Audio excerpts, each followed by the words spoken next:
ओम शांति। 23 सितंबर। आज बाबा ने शुरुआत थी बहुत सुंदर शब्दों से की। गीत बजा था ओम नमो शिवाय। बाबा ने कहा महिमा उसकी होती है जो कुछ अच्छा काम करके जाते हैं।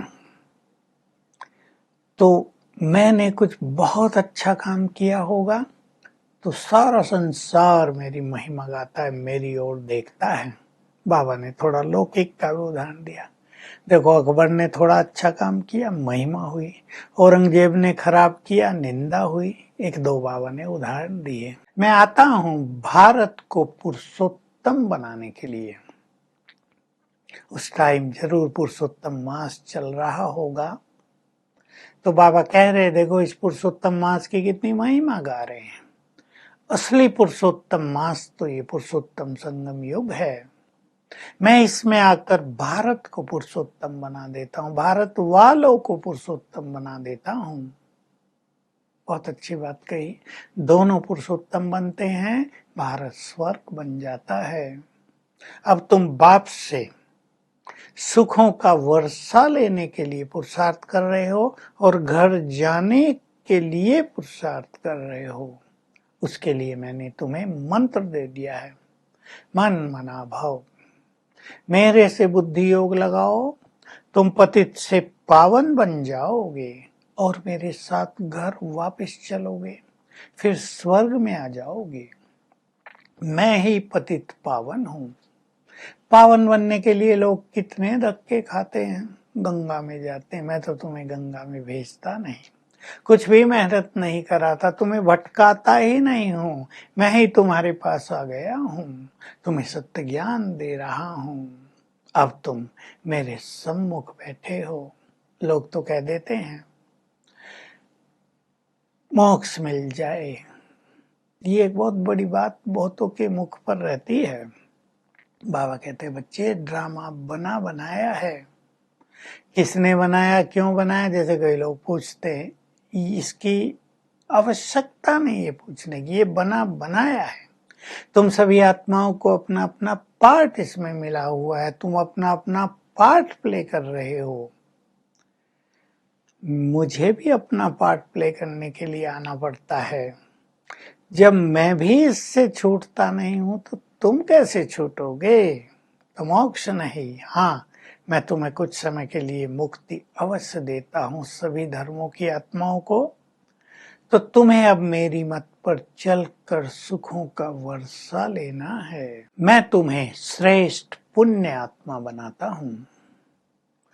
लोग तो कह देते हैं भगवान ही सुख दुख देता है। नहीं बच्चे, हर मनुष्य सुख या दुख अपने कर्मों के अनुसार पाता है।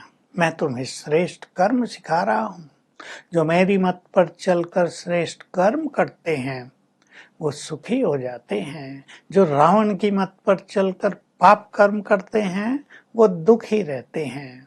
तुम बच्चे मेरी सेवा में मेरे मददगार बने हो। लेकिन कई बच्चे डिसर्विस कर देते हैं, छोड़ देते हैं बाप को। आश्चर्यवत सुनंती, फिर सुनावंती, बाबा ये सब बोला करते थे। फिर संशयावंती और भागंती। तो ऐसे बच्चों के लिए ही कहावत है, सदगुरु का निंदक ठोर न पावे। कौन सी ठोर नहीं मिलेगी? अर्थात जब मैं सबकी सदगति कर देता हूँ तो उन्हें अच्छा पद नहीं मिलता। उनकी डिसर्विस से, क्योंकि वो ट्रेटर बन जाते हैं, तो अनेक अबलाओं पर, माताओं पर अत्याचार होने लगते हैं। लोग ग्लानि करने लगते हैं। ऐसे बच्चों के लिए ट्रिब्यूनल बैठती है। मैं सबको कहता हूं मेरे साथ धर्मराज भी है। तुम पाप कर्म करोगे, उल्टे कर्म करोगे तो सजाएं बहुत मिलेगी। माताओं पर, अबलाओं पर अत्याचार होने लगते हैं। थक गई हैं पहले ही माताएं, भक्ति करते करते, तीर्थों पर जाते जाते मैं सबकी थकान मिटाने आया हूं। इसलिए दिखाए हैं श्री कृष्ण ने द्रौपदी के पैर दबाए, मैं भी माताओं के पैर दबाता हूँ, मीठे वचन बोलकर उन सब की थकान मिटा देता हूँ। तो तुम बच्चों को कोई भी डिससर्विस नहीं करनी चाहिए। मैं कैसे आता हूँ सृष्टि पर? मैं पुरुषोत्तम संगम युग पर तो आता हूँ, पर कैसे आता हूँ? मैं तो जन्म मरण में नहीं आता, मैं पर काया प्रवेश करता हूँ। मेरा ये आना और जाना बहुत ही वंडरफुल है, इसको सब लोग नहीं जान सकते, इसलिए गाते हैं, हे भगवान तुम्हारी गति मति न्यारी है, तुम्हारी गति मति को तुम ही जानो। और ये बात बिल्कुल सत्य है।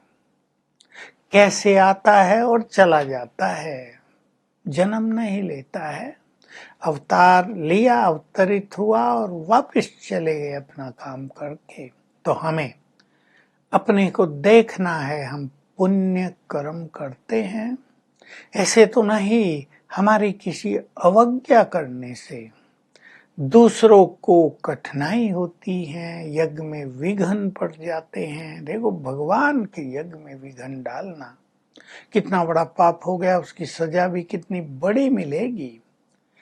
दूसरा जो मनमना भव का मंत्र बाबा ने दिया है, हमें इस पे बहुत ध्यान देना है कि हमारे पाप योग बल से नष्ट हो जाएं, हम पतित से पावन बन जाएं, ताकि हमें धर्मराजपुरी से गुजरना ही न पड़े। तब हमारा पद भी बहुत ऊंचा हो जाएगा और हम यहाँ भी बहुत सुखी रहेंगे।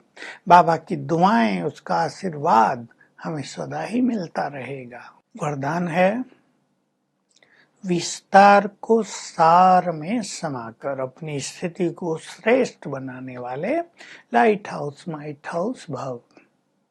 संसार में छोटी छोटी बातों का विस्तार बहुत करते हैं लोग, इसलिए संकल्प शक्ति, बोल की शक्ति सारी व्यर्थ चली जाती है, तो स्थिति अच्छी नहीं बनती।